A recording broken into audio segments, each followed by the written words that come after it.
अस्सलाम वालेकुम friends, welcome to classic entertainment channel. कैसे हैं आप सब? हम उम्मीद करते हैं कि आप सब खैरियत से होंगे और एंजॉय कर रहे होंगे अपने दिन को भरपूर तरीके और एनर्जी के साथ। और हम आपकी एनर्जी को बढ़ाने के लिए ले आए हैं आपका फेवरेट सिलसिला novel O girl you are mine episode 8, जिसको आपके लिए तहरीर करी है सैयदा तहसीन। तो फिर देर किस बात की, चलते हैं नॉवल की तरफ। मगर इससे पहले अगर आपने अभी तक हमारे चैनल को लाइक और सब्सक्राइब नहीं किया तो इसको सब्सक्राइब कीजिए, आइकन बटन दबाइए ताकि हमारी नई और नई वीडियोस आपको सबसे पहले देखने को मिले और आप कोई भी एपिसोड मिस ना कर सकें। तो चलते हैं नॉवल की तरफ। एक्चुअली मीनू बहुत उदास थी और आपको याद कर रही थी, तो मैंने ही उसे कहा कि उदास क्यों होती हो, तैयार हो जाओ, मैं तुम्हें शाहब अंकल की तरफ छोड़ देता हूँ। रही आपकी दूसरी बात, तो मेरे एक दोस्त ने अपना कैफ़े बनाया है और वो चाहता था कि मैं उसे ज्वाइन करूं और उसके साथ काम करूं। अब यूनिवर्सिटी फेलो था और दोस्त भी, तो मैं मना नहीं कर पाया कि नाराज़ हो जाएगा, और इसीलिए आपकी दी गई जॉब से रिज़ाइन दे दिया। आपको बताकर ये सब करता तो आप मुझे कभी जॉब छोड़ने की इजाज़त नहीं देते। बस उस दिन जल्दी में था, इसीलिए अंदर नहीं आ सका। लेकिन सोच रहा था कि जब मीनू को लेने जाऊंगा तो आपसे मुलाकात करके और खाना खाकर ही आऊँगा। असफी ने मुस्कुराकर वजाहत दी तो शाहाब साहब की जान में जान आई, वरना वो तो कुछ और ही समझ बैठे थे। असफी बेटा, मैं चाहता हूँ कि तुम बालाज के साथ मिलकर हमारा बिजनेस संभालो, इसलिए तुम्हें फिर से ऑफिस ज्वाइन करना होगा। शहाब साहब ने तमाम बातों के जवाब में उसे फिर ऑफिस ज्वाइन करने और उनके साथ मिलकर काम करने की ख्वाहिश जाहिर की। नहीं अंकल, आपका बिजनेस तो बालाज भाई देख रहे हैं ना, मैं खुद अपने पैरों पर खड़ा होना चाहता हूँ, प्लीज़। असफी ने रुखाई से इनकार कर दिया तो शहाब साहब बिला महाबर को खामोश हो रहे। ठीक है बेटा, जैसे तुम्हारी मर्जी, लेकिन जब कभी ज़रूरत महसूस हो तो बिला झिझक चले आना, हमारे ऑफिस का दरवाज़ा हमेशा तुम्हारे लिए खुला रहेगा। शहाब साहब ने उसकी बात के जवाब में मोहब्बत से कहा। जी अंकल। असफी ने भी मुस्कुराकर मुख्तसर सा जवाब दिया। तभी कशफ चाय और दीगर लवाजमात ट्रे में सजाए लॉन्च में वारद हुई तो शहाब साहब को ख्याल आया कि उन्होंने तो आज आपदा से कशफ के मुतालिक भी बात करनी थी। तो फिर क्या सोचा आपने आपदा बहन, कशफ और बालाज के रिश्ते के लिए? शहाब साहब अब आपदा की तरफ मुतवज्जह थे। भाई साहब, मैं आपको बताने ही वाली थी कि हमने कशफ और असद का रिश्ता तय कर दिया है। मैंने सफ़ीर भाई से बात करनी थी, लेकिन उन्होंने मुझसे असद की बात की तो मैं इनकार नहीं कर सकी कि अपनी बहन की बेटी को तो ब्याह कर ले ही आई हूँ। अब अगर भाई को रिश्ते से इनकार करती हूँ तो शायद उन्हें बुरा लगता, इसलिए मैंने उन्हें हाँ कह दी। और वैसे भी अभी तो हमारा शादी का कोई इरादा नहीं, क्योंकि कश्यप ने आगे यूनिवर्सिटी में एडमिशन जो ले लिया है। अब उसकी पढ़ाई मुकम्मल होगी तो ही कुछ सोचेंगे। आपदा ने पहले तो शहाब साहब की बात पर असफी की जानिब देखा, फिर कदरे झिझकते हुए उन्हें कश्यप के रिश्ते के मुतालिक बता ही दिया। यकीनन कश्यप आपकी बेटी है और आपकी मर्जी है कि आप उसका हाथ किसके हाथ में देती हैं, लेकिन मुझे दुख है कि हमने आपसे पहले रिश्ते की बात की थी और बेहद इसरार भी किया था। खैर, आपकी मर्जी, बिटिया खुश रहे। शहाब साहब वॉलेट से 5,000 का नोट निकाल कर कश्यप को थमाकर सर पर 10 से शफकत रखते हुए वहां से उठकर जाने लगे तो आप दबी बेटी की सिम देख कर उठ बैठी। अरे भाई, आप नाराज ना हो, बालाज बहुत अच्छा बच्चा है, लेकिन मैं अपने इकलौते भाई को इनकार नहीं कर पाई। और माशाल्लाह आपकी मीनू अब हमारी बेटी है। हम आपके साथ तो रिश्तेदारी मजबूत कर ही चुके हैं, इसलिए सोचा कि भाई साहब के साथ भी दोहरा रिश्ता बन जाएगा। खैर, आप चाय तो पी कर जाएं। आपदा उनके यूं जाने पर परेशान हो गई थी कि कहीं वो नाराज ही ना हो गए हों। आपने जो भी किया अच्छा ही किया, मैं अभी नाश्ता करके ही निकला था, चाय फिर कभी सही, अभी ऑफिस के लिए देर हो रही है। अपनी बात करके वो रुके नहीं, बल्कि फौरन बाहर की सिमत कदम बढ़ा गए, जबकि आपदा वहीं सोफे पे गिर गई थी। अब क्या होगा अगर उन्होंने बहू को ना आने दिया तो? आपदा की फिक्र अब बढ़ने लगी थी, क्योंकि उनके रवैये और बातों से जाहिर था कि वो नाराज होकर ही गए हैं। वो असद और कश्यप के रिश्ते से कोई खास खुश नहीं थे। ऐसा कुछ नहीं होगा, सो आपको परेशान होने की बिल्कुल ज़रूरत नहीं। असफी अब उनके पास बैठा उनकी परेशानी ख़त्म करने की जुस्तजू में था। तो ठीक है, फिर तुम आज ही जाओ और बहू को घर ले आओ। आपदा के मुतालबे पर असफी ने उन्हें यूं देखा जैसे पता नहीं उन्होंने कोई अनहोनी बात कह दी हो। असफी भाई, آج پلیز مجھے آپ یونیورسٹی چھوڑ دیں گے، مجھے دیر ہو رہی ہے۔ جبھی کشف پھر سے نمودار ہوئی، اس کے شولڈر پہ بیگ تھا اور ہاتھ میں کچھ نوٹس تھے۔ یوں اپنی بات سے وہ اصفی کی مشکل بھی آسان کر گئی تھی۔ آپ کی بہو کو 1-2 روز تک لے آؤں گا، ابھی کشف کو چھوڑنا ہے، پھر مجھے ضروری کام سے جانا ہے، دیر ہو جائے گی۔ وہ بھی بہانہ بنا کر وہاں سے نکل آیا تھا، جبکہ آبدہ وہیں سر پکڑ کر بیٹھی تھی۔ اصفی اپنے دوست کی طرف آ گیا تھا، کیونکہ جاب تو اسے فی الحال ملی نہیں تھی۔ اس نے شہاب انکل سے محض بہانہ ہی بنایا تھا، اور پہلے والی جاب بھی وہ شادی سے قبل شہاب انکل کے کہنے پر چھوڑ چکا تھا۔ آج کل وہ ہر طرف سے ٹینشنز میں ہی گھرا ہوا تھا۔ یار، ان جاب سوز میں کچھ نہیں رکھا، اور جو آج کل حالات چل رہے ہیں نا، اتنی سیلری میں کچھ نہیں بننا، اور تم نے تو شادی بھی کر لی ہے۔ ماشاءاللہ سے ہماری بھابھی کا اسٹینڈرڈ ویسے بھی بڑا ہائی ہے، تو میں سوچ رہا ہوں کہ کچھ رقم انویسٹ کر کے بزنس شروع کر لیں، جتنا ہو سکا میں بھی تیری ہیلپ کروں گا۔ حسن نے اسے مشورہ دیا تھا۔ پاگل ہو گئے ہو کیا؟ بزنس کے لیے اچھی خاصی رقم چاہیے، اور وہ میں کہاں سے لاؤں گا؟ اصفی نے اس کے مشورے پہ اسے دیکھا، جو اصفی کے بارے میں سب کچھ جانتے ہوئے بھی ایسی بات کر رہا تھا۔ دیکھ یار، ایسے ہاتھ پر ہاتھ دھرے رہنے سے کچھ نہیں ہوگا۔ آنٹی سے پوچھے، ہو سکتا ہے انکل نے بینک میں کچھ رقم جمع کروا رکھی ہو۔ حسن نے پھر سے مشورہ دیا۔ اس کی بات کے جواب میں اصفی خاموش رہا، لیکن اس وقت وہ کسی گہری سوچ میں گم تھا۔ بابا، کیا کہا اصفی اور آبدہ آنٹی نے؟ لنچ ٹائم پر بالا شہاب صاحب کے پاس چلا آیا تھا، اور اب آفس میں ہی بیٹھے ان سے سوال پوچھ رہا تھا۔ اصفی کہہ رہا تھا کہ مینو ہمارے لیے اداس ہو رہی تھی، وہ بس ہم سے ملنے کی غرض سے مینو کو چند روز کے لیے ہمارے یہاں چھوڑ گیا تھا، شاید 1-2 روز میں لے جائے۔ اور دوسری بات کے جواب میں اس نے بتایا کہ وہ کسی دوست کے ساتھ بزنس اسٹارٹ کر رہا ہے۔ شہاب صاحب نے بیٹے کو بتایا تو جواباً وہ ہنس دیا۔ وہ اور بزنس، اتنی رقم ہے اس کے پاس؟ خیر، رشتے کی بات نہیں کی تھی آپ نے؟ بالاد نے اصفی کا تمسخر اڑانے کے بعد مدعے کی بات کی تھی۔ وہ کشف کا رشتہ سفیر کے بیٹے اسد سے کر چکے ہیں، اور تمہاری آنٹی یہ بھی کہہ رہی تھی کہ ابھی انہیں شادی ہی نہیں کرنی، کیونکہ کشف کا یونیورسٹی میں ایڈمیشن ہو گیا ہے۔ شہاب صاحب نے اداس صورت کے ساتھ اسے بتایا تھا۔ جانتا ہوں سب بہانے ہیں ان کے، وہ میرے ساتھ کشف کا رشتہ ہی نہیں کرنا چاہتی۔ شہاب صاحب کی بات سن کر بالاج کی رگیں غصے سے پھول گئی تھیں۔ وہ غصے سے جبڑا بھیجے ان کے متعلق قیاس آرائی کر رہا تھا۔ چاہتا تو میں بھی یہی تھا کہ اب اپنے خاندان کی ہی لڑکی سے تمہاری شادی کروں، لیکن اب کیا کیا جا سکتا ہے۔ خیر، اسے بھول جاؤ بیٹا، میں تمہاری شادی ایسی لڑکی سے کرواؤں گا کہ سب دیکھتے رہ جائیں گے۔ شہاب صاحب جانتے تھے کہ ان کا بیٹا عمر میں اب باقی کزن سے بڑا ہے، میچور ہے، لیکن غصے کا بھی بہت تیز تھا۔ جبھی انہوں نے بات کے آخر میں اسے سمجھایا تھا۔ بابا، آج مجھے 4 بجے کی فلائٹ سے کراچی کے لیے نکلنا تھا۔ میرے ایک یونیورسٹی فیلو کی شادی ہے، جس کے ساتھ میری اچھی خاصی سلام دعا تھی۔ ابھی پچھلے سال ہی وہ کراچی شفٹ ہوئے ہیں، پہلے یہیں ہماری طرح ڈی ایچ اے میں ہی رہائش پذیر تھے۔ میں صبح بھی بتانا چاہتا تھا، لیکن آپ جلدی میں تھے، میں اب نکلتا ہوں پھر۔ بالاج کو ان کی بات سن کر شدید غصہ آیا تھا، لیکن وہ بمشکل ضبط کرتے ہوئے سپاٹ سے انداز میں ان سے تمام بات کر گیا۔ ٹھیک ہے بیٹا، تم جاؤ اور اپنا خیال رکھنا۔ شہاب صاحب نے بھی بیٹے کو مسکراتے ہوئے رخصت کیا۔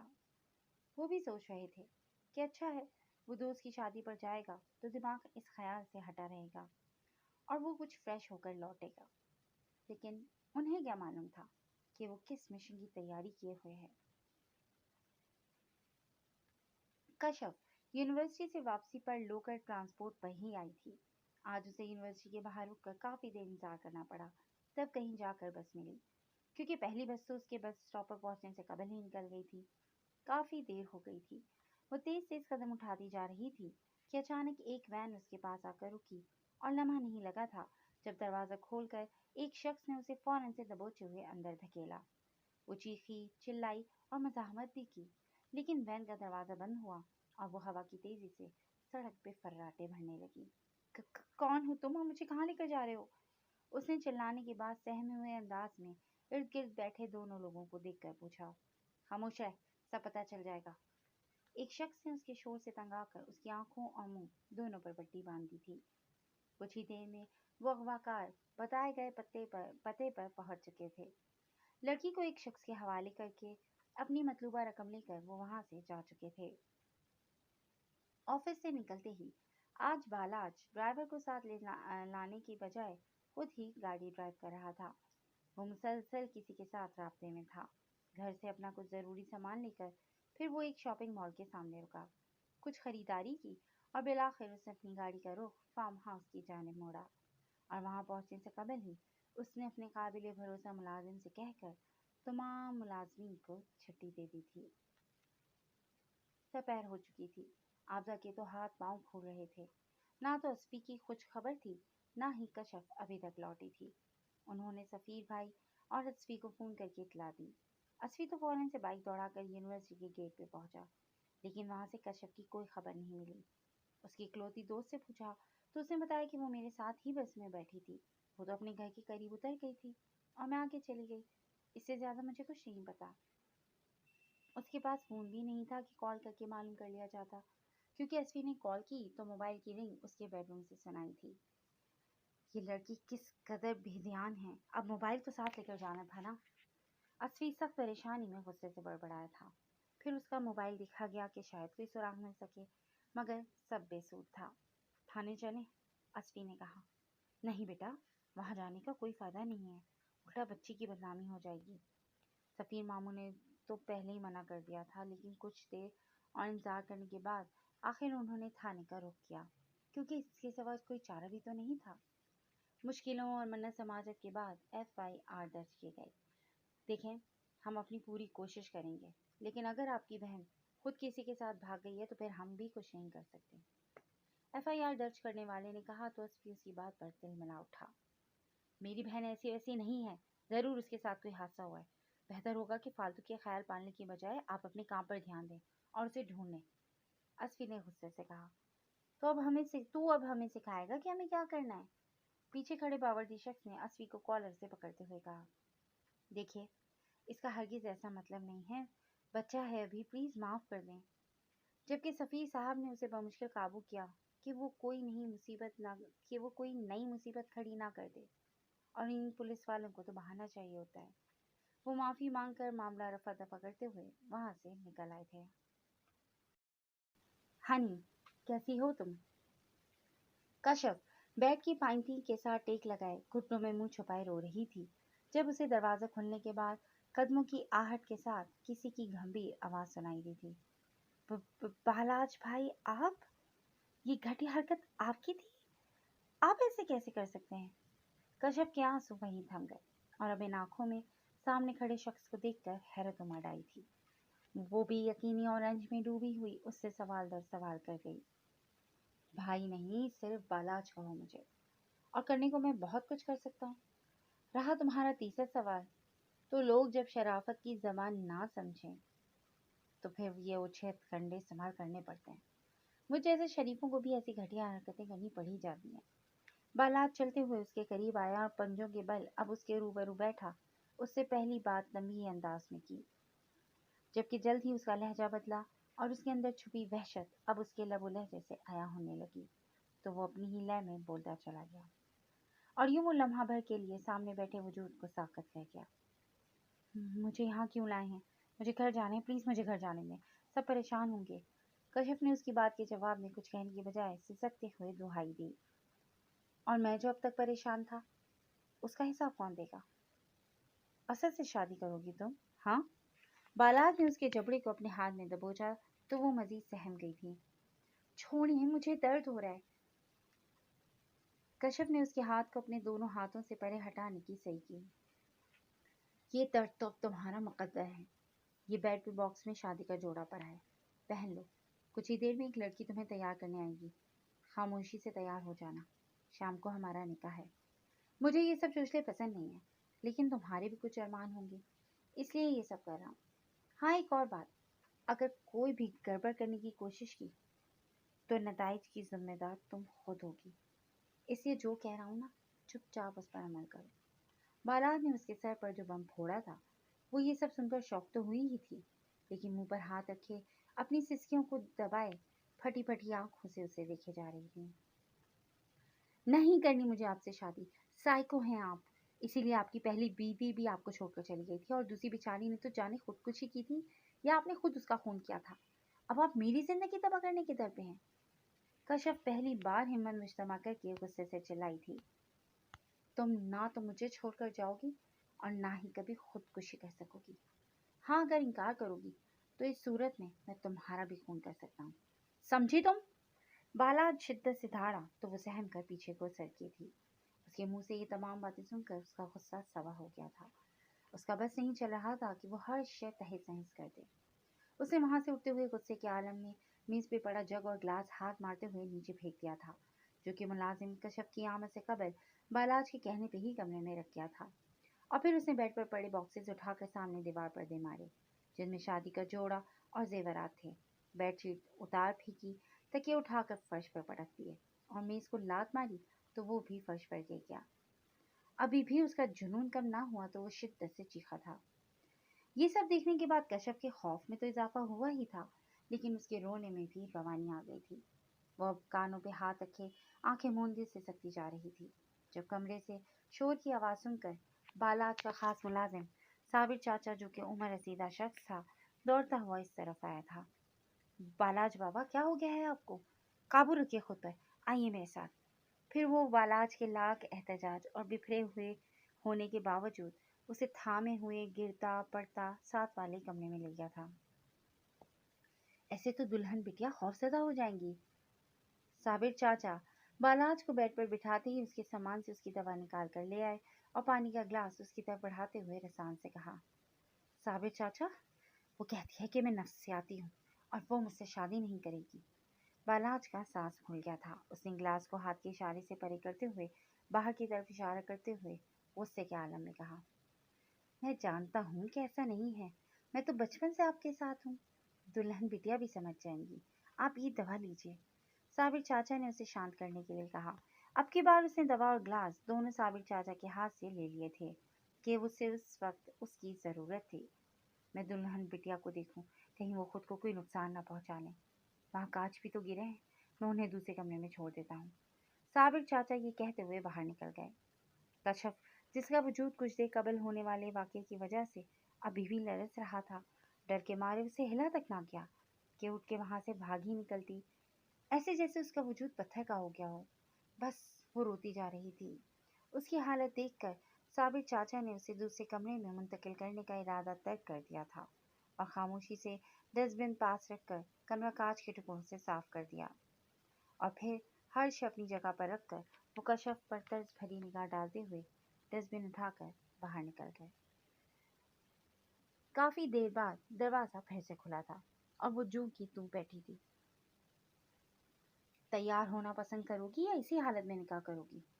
बालाज फिर से उसके पास चला आया और उसके करीब बैठते ही अबरू चढ़ाए हुए सवाल दागा, मुझे आपसे शादी नहीं करनी, डर लगता है मुझे आपसे। कश्यप ने आंखें मूंदे नफी में सर हिलाए, हिलाते हुए बच्चों की तरह बिलखते हुए कहा, यानी डराने से कबल ही नाजुक सी परी पे दिल की धाक बैठ चुकी है।